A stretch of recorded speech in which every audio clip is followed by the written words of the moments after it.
guys, good morning. So welcome back to my YouTube channel. This is Otoboy Shot.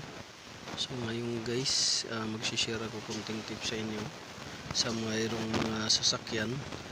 Ayaw kumapit yung handbrake nila, ayaw ring kumapit yung preno, at medyo malambot yung preno, or parang ayaw kumapit. So ito yung guys. So nakikita ninyo to, lining, wala nang lining.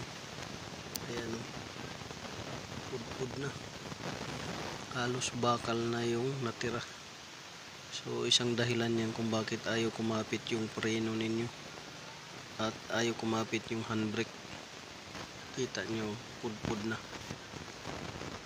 Ayan, simula dito hanggang dito sa taas, ayan, pudpud na.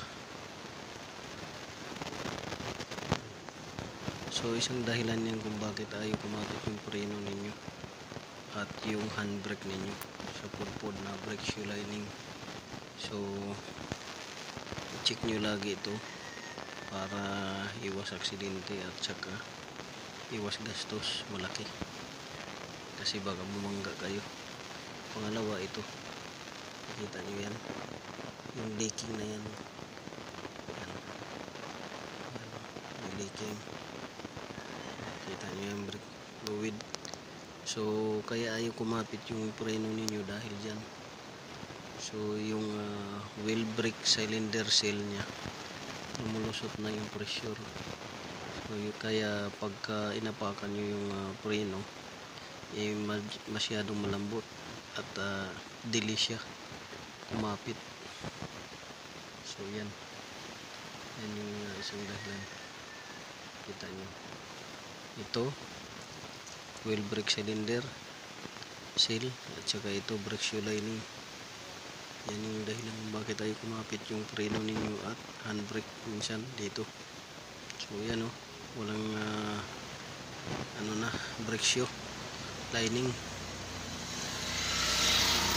So, kailangan niya na palitan or brake banding lang, at saka ito palitan ng seal. So yan, check nyo lagi yan para iwas aksidente at saka gastos. Tapos ito guys, ito nakikita nyo, itong brake drum nya pudpud na.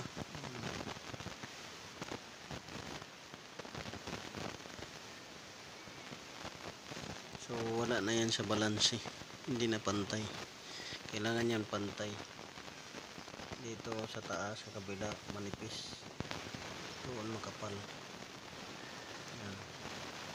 So kailangan yan pantay para pag preno ninyo hindi siya yung susundot-sundot.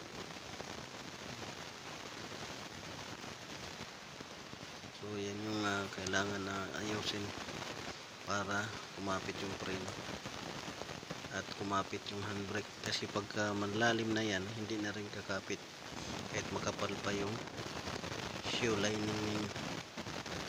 So yun, this is Otoboy Shot guys. Maraming salamat.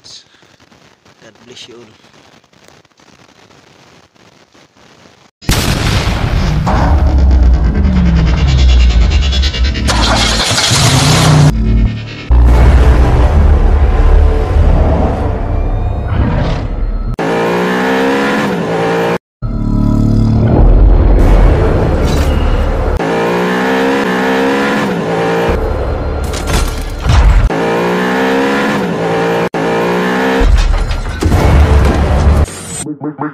Make